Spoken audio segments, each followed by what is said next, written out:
So we are back. Welcome back. We're going to pick up right where we left off. So we'll be in the Oceanic Blitz phase of the first turn of the 1941 campaign. And Japan is continuing its initial assault. Yes, the only bad thing is that now the surprise bonus is over. Which is the first thing I should do with Japan, Andrew? The first thing you should do is another naval phase. And in the naval phase, all naval units are activated again. Okay, so I want to move this naval unit here, this naval unit here, this naval unit here, this naval unit here, this naval unit here, this naval unit here, this naval unit here, this naval unit here, this naval unit here, this naval unit here, this naval unit here, this naval unit here, this naval unit here, this naval unit from Pearl Harbor here,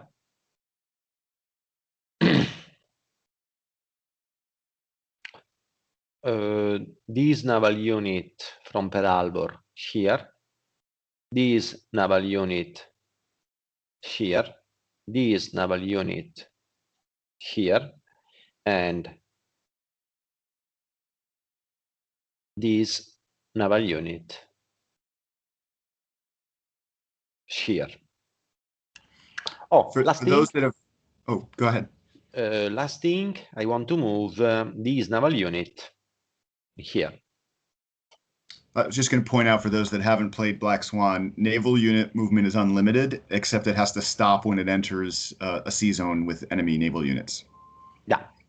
Oh, sorry. And also this naval unit here. Do I have now to update sea control? Not yet. First, we have to fight. Okay. Well, first we have to roll for naval engagement to see where there are going to be naval battles. Okay. So in the Bismarck Sea, a naval battle cannot occur because it is 2. Even if we roll a 6, it would be 8. We don't have any other engagement. As you can see, the first turn of Japan is very long, but now it is starting to be short. Here we have 1, 2, 3, 4 Japanese naval units. Of those, one is a full strength HS. Because of the float planes research bonus, search bonus, and because it is elite, I have a +2 in this die roll. So it is like if they were 6 naval units, 1 for the British, 7, and 3 opposition discs. It is 10. So no matter what I roll, there will be a battle here. And I do believe that we don't have any other sea zones in which there are enemy naval units of both players. So in this case, 1 no die roll is needed because even a 6 would not have triggered a naval battle. In this one, a die roll is not needed because even a 1 would trigger a naval battle. So let's start with opposition discs. The Allies have 3. 1 hit. And the date is taken by the LS because I have 3. As you can see, all these 3 units are at 4. I cannot take it on the submarine because they are already at 3. And the less expensive is the light surface, and also the third to roll.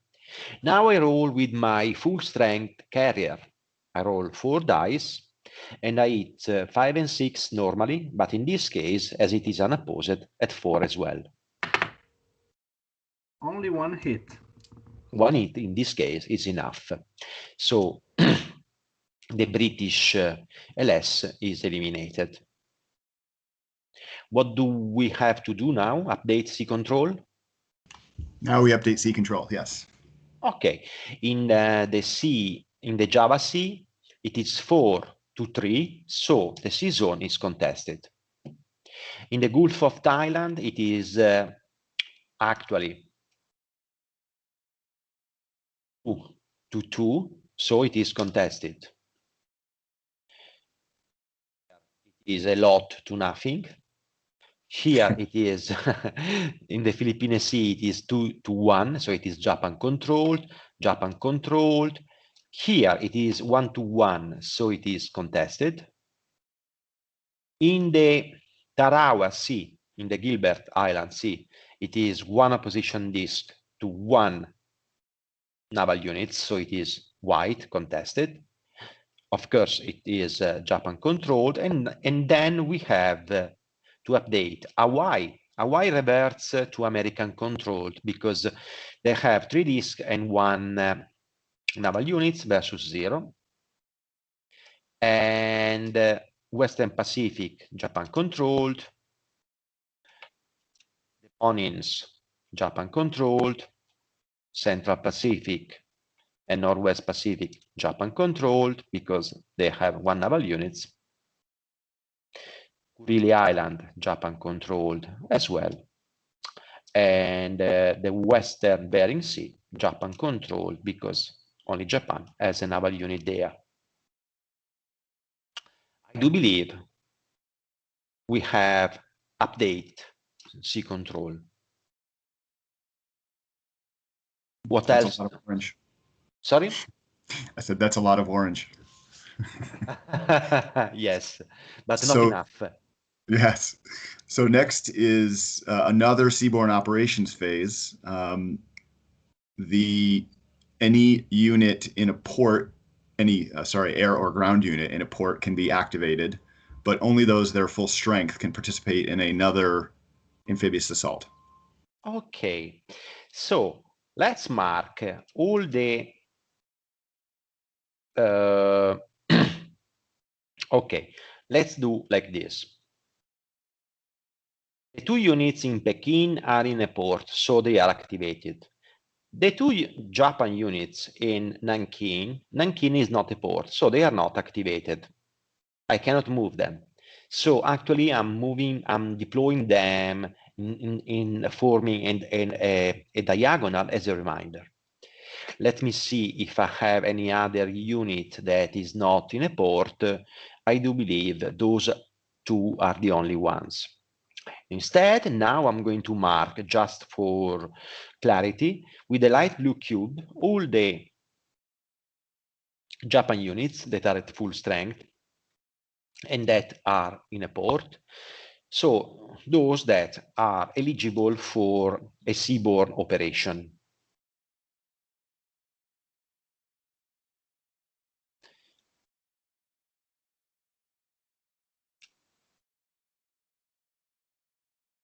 For example, this one in Hanoi is not at full strength.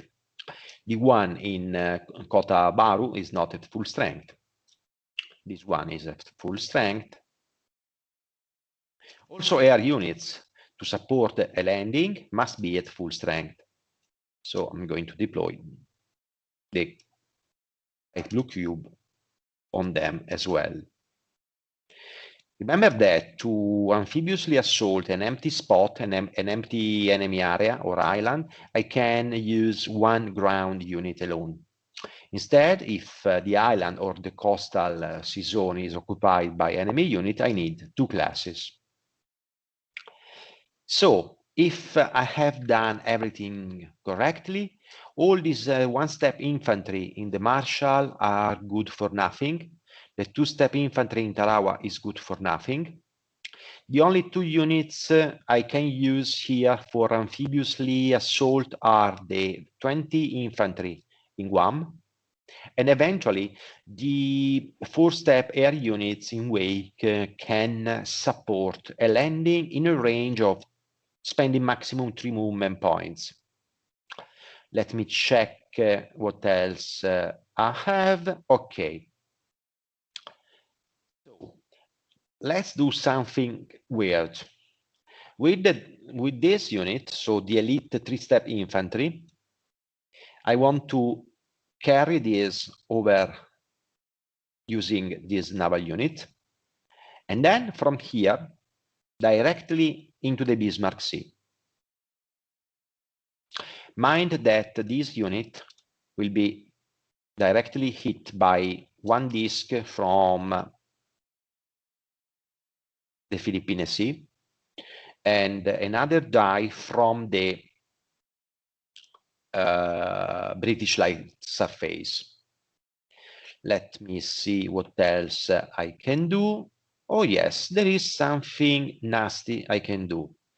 This infantry, which is in Guam, will be carried by the naval units in the sea, and then into the Marshall,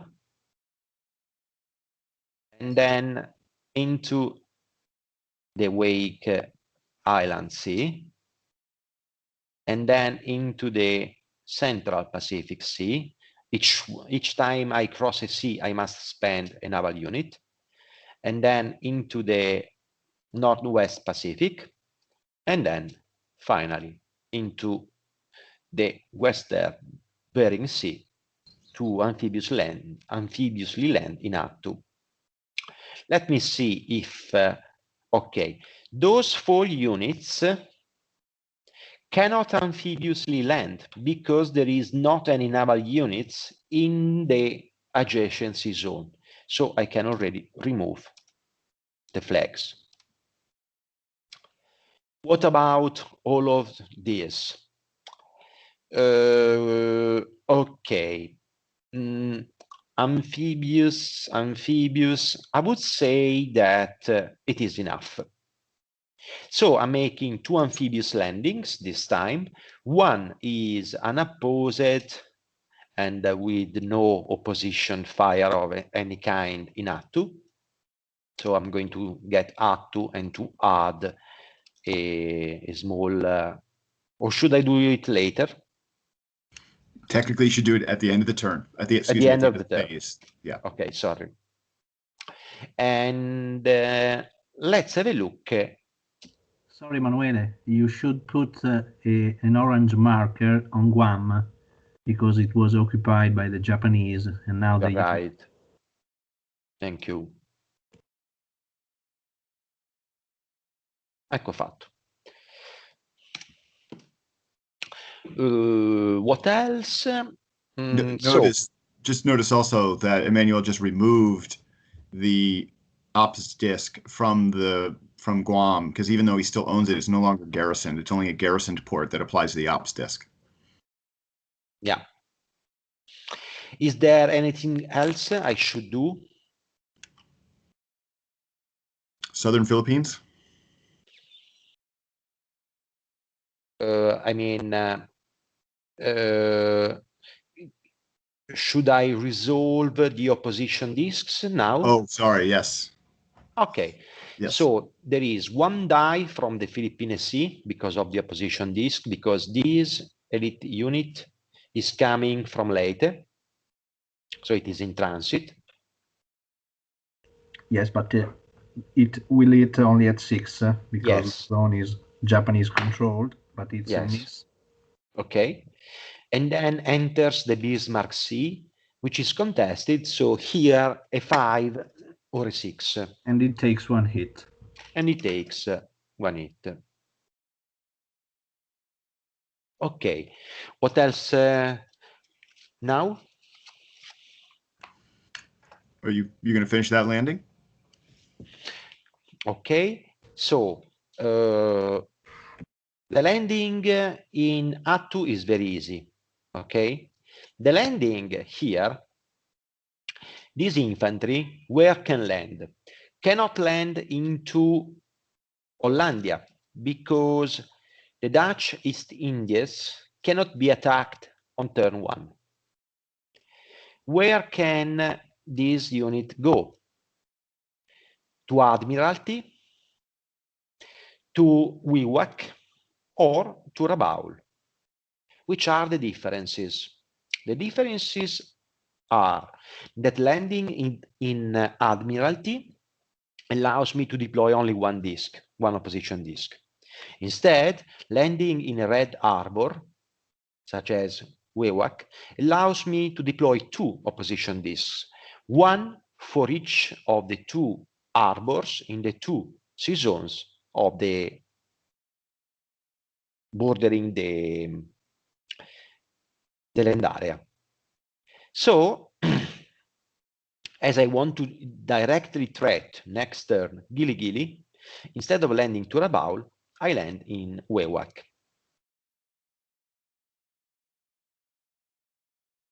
What's next?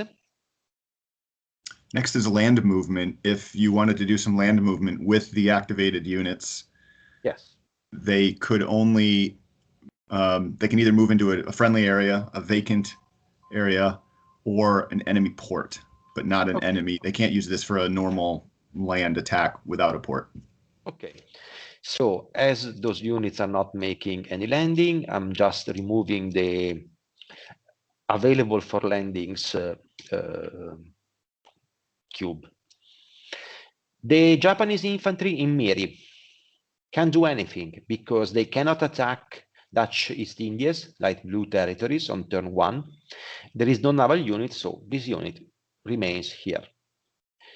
What about the artillery in Kotabaru? The artillery in Kotabaru makes an attack into Singapore and must be helped by another unit, which is the air unit, the elite air unit in Manila, which makes 1, 2, and 3.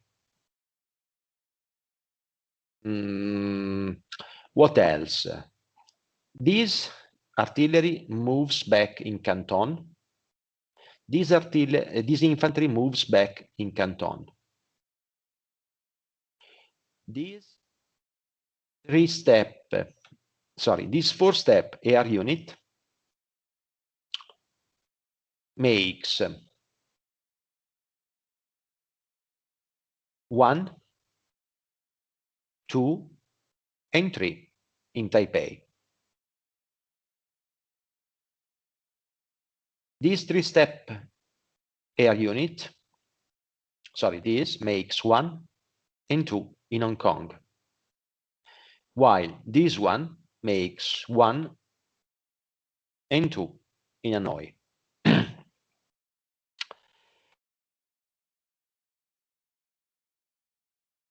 I do believe I have normally moved everything.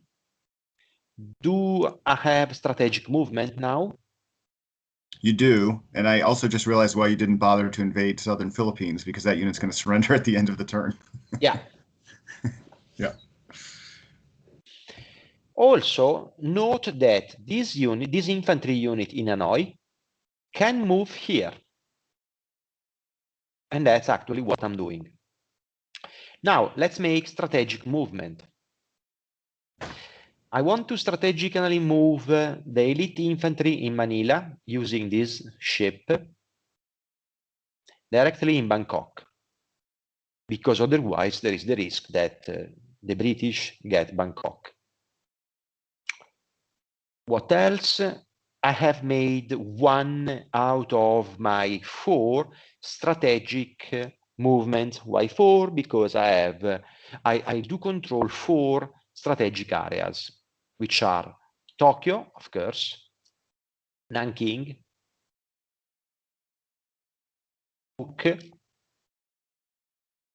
and Manila. The second strategic move is the infantry in Formosa is carried by this naval unit, which is spent, and goes to Hong Kong. Then the air unit I have in Taipei makes 1, 2, and 3. The elite air unit in Hong Kong remains here. And let's say that I have made all of my moves except one, which is the air unit here. The air unit here makes 1 in the sea, 2 in the other sea, and 3 in Juluit to avoid that Juluit remains empty. Now, let's see the last battle, which is the battle for Singapore. I have 4 dice with my elite air unit. It is rough terrain and a fortress, so there are 2 absorb bonuses.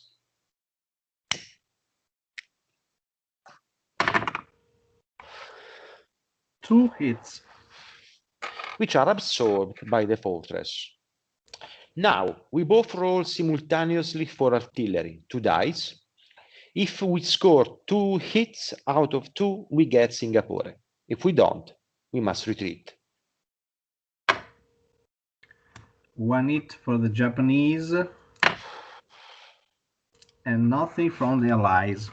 Okay, so Singapore held because it is a fortress and rough terrain, and my 2 units retreat into Kota Bharu. I do believe that all the moves and the combat have been resolved. Yes, now you can update sea control. Okay, sea control, so let's start from here. I have an opposition disk 1-1.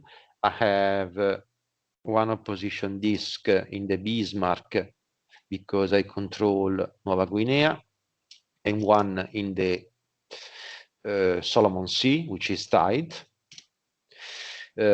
while the Bismarck Sea is actually Japan controlled.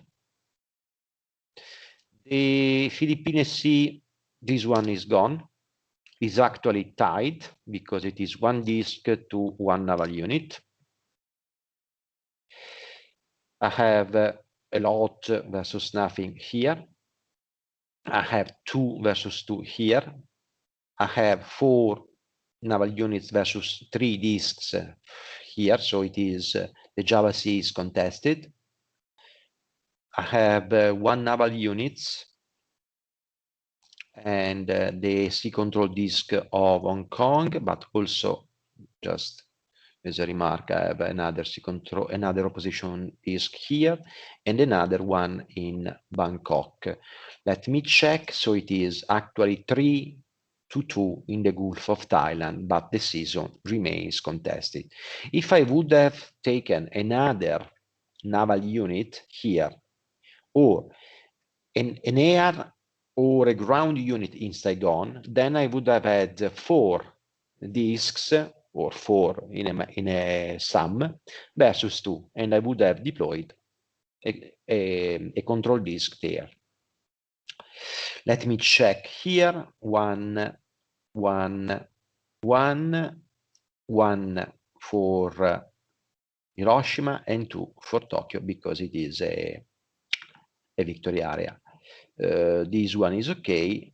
I have just to add 1, sorry, 1 not 2, sea control, sorry, opposition disk for Attu. And I do believe that all my moves are done. What do you think? In the Marshall Islands, you garrisoned an island, so you can add 1 more ops disk. Thank you. I'm adding this.